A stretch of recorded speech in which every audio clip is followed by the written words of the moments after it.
good, YouTube? Quinway back at it again with that instant summer league analysis. This time, California Classic again on Analysis Playground on YouTube exclusively on there forever, as it should be and as will always be. And we're gonna talk about how them Lakers beat the Spurs 88-84 in summer league. San Antonio though, they won that first quarter 21-15. They won that second quarter 25-23. Everything went the other way. Everything went out the window. Third quarter, the Lakers won it 27-16. Then the Lakers won the fourth quarter 23-22 to win the game by 4, 88-84. The Spurs ain't won a game yet. They 0-3 now, and the Lakers go to 2-1. Robbie Avila, 14 minutes for him, 2 points. He went 1 of 6 from the field, 0 of 2 from 3, 1 rebound, 2 assists, 1 turnover, 1 personal foul, and was a -8 and plus minus. Man, he couldn't get nothing to go his way, no matter how he was trying to score, and he didn't play a lot of minutes anyway.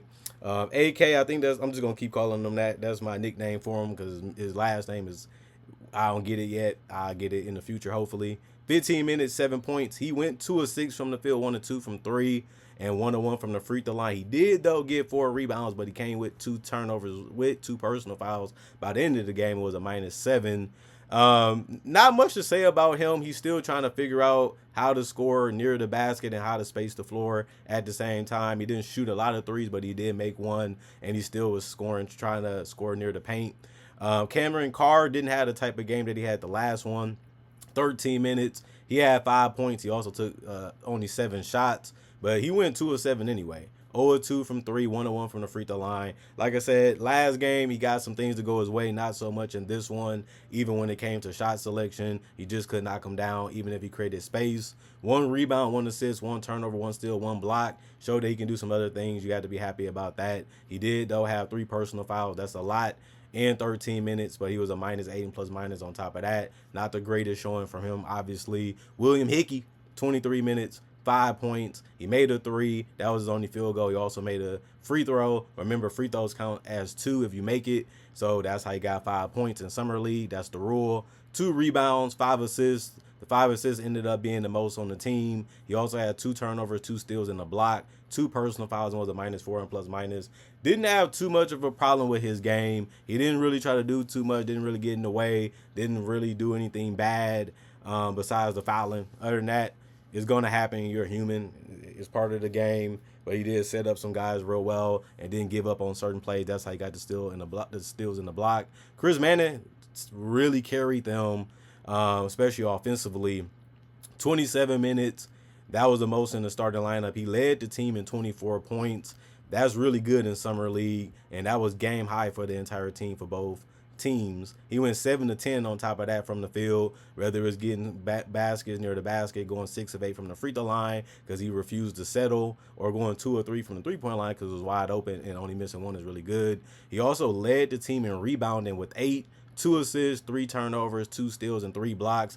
It was nothing that the man couldn't do. He even got an offensive rebound in this game, really put the team on his back and helped them get this win. He deserved the win just for playing like this, and it's good that his teammates showed up when they needed to down the stretch in the third and the fourth quarter to turn it around and get the win. 3 personal fouls, -1 and plus minus for him.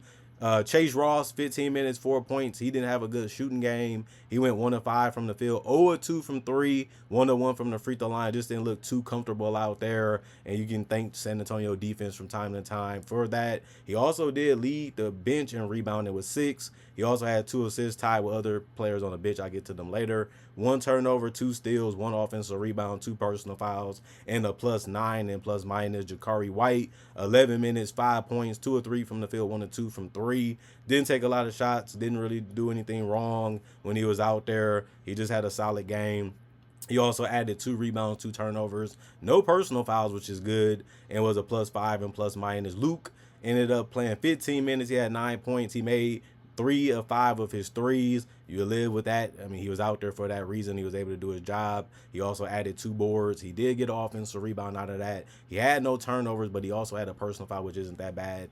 It was a +9 and plus minus. Arthur played 28 minutes. That was the most minutes in the game for the Lakers, but he had 16 points and then he ended up going 5 of 11 from the field, 0 of 4 from three. Of course, you want him to make at least two in the next couple games or more, but he also went 4 or 5 from the free throw line, so that helped as well. He didn't just take threes and that was it, so you have to like the fact that he switched it up a little bit. He had 2 rebounds, 2 assists, 2 turnovers, and a block, 1 offensive rebound, 1 personal foul, and was a +8 in plus minus. John Elmore, 17 minutes, 5 points, 1 of 4 from the field, 1 of 3 from the 3-point line, 1 of 1 from the free throw line, 1 rebound, 2 assists, no turnovers, and a steal, no personal fouls, and was a +8 in plus minus.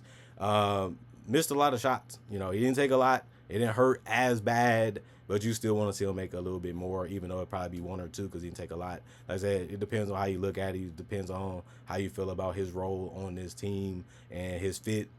Because the threes was a good look, so all you can say is make all of them since you took 3, or just try to make 2 out of 3, but it ain't the worst thing based off the shot attempts.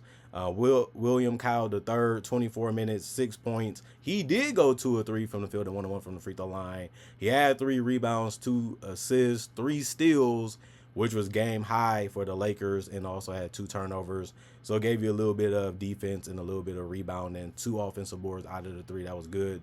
And then he also was able to score basically all his shots. And then he had 3 personal fouls. That was not that bad in 24 minutes. The ones he got called for just was too lazy defending. But he was a +9 and plus minus. You look at the San Antonio Spurs, Tyrese Reed was one of their best picks, and he showed up today, played a good game. 25 minutes for him, 12 points. He went 6 of 10 from the field. He missed his only 3. He missed his only free throw, but still finished with a double-double.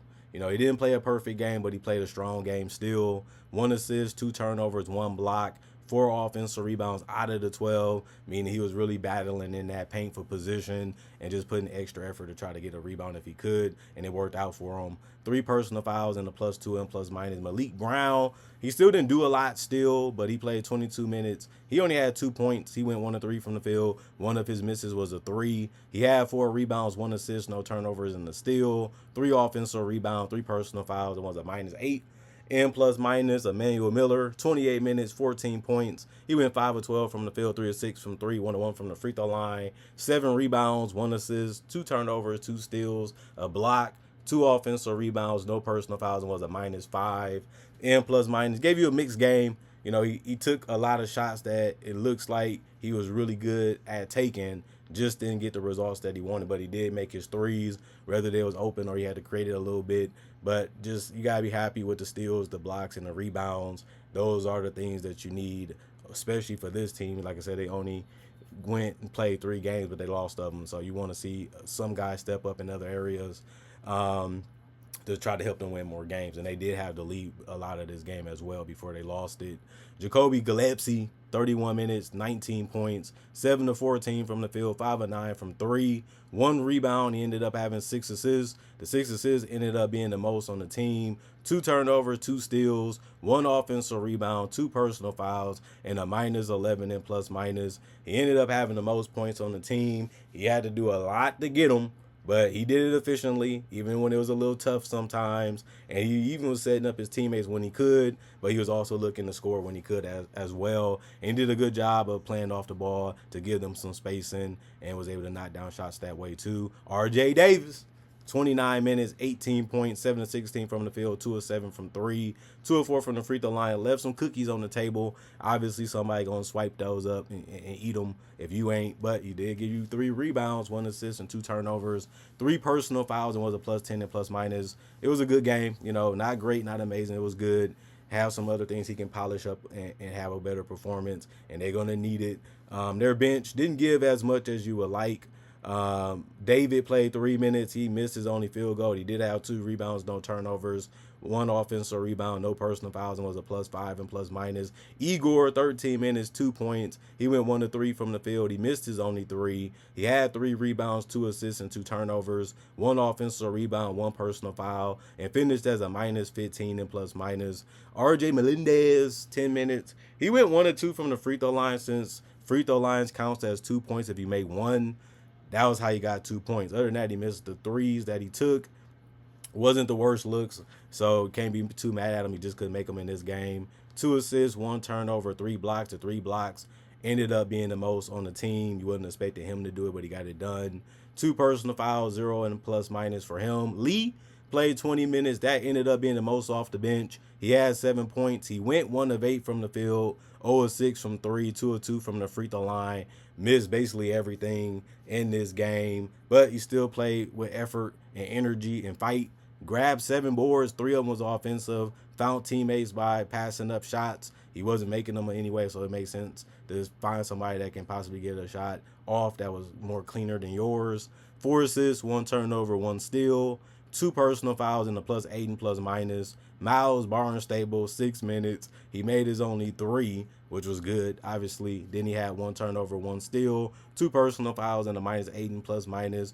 Jaden Nunn, 13 minutes, 5 points. He went 1 of 3 from the field, 1 of 2 from 3, 1 of 1 from the free throw line. 1 assist, 2 turnovers, and 3 personal fouls. It was a plus 2 in plus minus. So the Lakers, got to give them credit. 61 field goals. They shot 44%. 26 threes is what they took, 35%. And they even made their free throws, 19. They only missed 3 out of it, so they shot 84%. I haven't really seen the team at Summer League shoot this good from everywhere.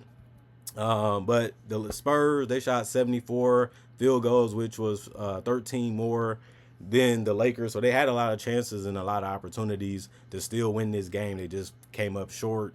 41% from the field for the Spurs. They shot 37 threes, which was 11 more than the Lakers, but they only made 32% of them, which is below average. They also shot 8 less free throws, 64% on that. 39 rebounds for the Spurs, 32 for the Lakers, 19 assists for the Spurs, 18 for the Lakers, 15 turnovers for the Spurs, 16 for the Lakers. But the Spurs did have 7 steals, while the Lakers got 17, so that hurted the Spurs a little bit. And then 5 blocks for the Spurs, 6 for the Lakers. They got beat there too. But the Spurs did have 15 offensive rebounds, gave them chances. The Lakers only had 6, but the Lakers did have 26 defensive rebounds to the 24 of the Spurs. 21 personal fouls for the Spurs, 18 for the Lakers. Ended up being a fun game to watch. Didn't know who was going to win into the last couple minutes, in the last couple seconds. The Lakers pull it out, get it done. Got to be happy about that. And you got to be happy that they got the win if you're a Laker fan. And the Spurs fan, I mean, it's Summer League. Some of these guys might not even make the roster. Some of these guys might not even be on a training camp roster. You trying guys out, seeing what works, seeing what doesn't work, see what they good at, see what they not, see what they can work on to be better throughout Summer League, to look better before it's over. And we'll see, we know the San Antonio Spurs have one of the most stacked rosters already, and they have a bunch of NBA players already. So most of these guys probably going to be in the G League or off the roster. So even though they 0-3, you have to consider that too, because that's reality. And the Lakers going to have the similar situation, but these guys are playing real hard. They're doing the best that they can, and they're going out there still playing team-first basketball. So you can give the Lakers credit on that, and we'll see how they continue to perform in Summer League. Other than that, comment, like, subscribe, share. Hit that notification bell to get that analysis when it first come out. Y'all stay blessed up. Y'all stay good. Peace. I'll see y'all later with any news breaks. And I'm going to keep covering Summer League to give y'all something to watch and enjoy from me in Analysis Playground from this channel. Other than that, peace out. Hope to see y'all later.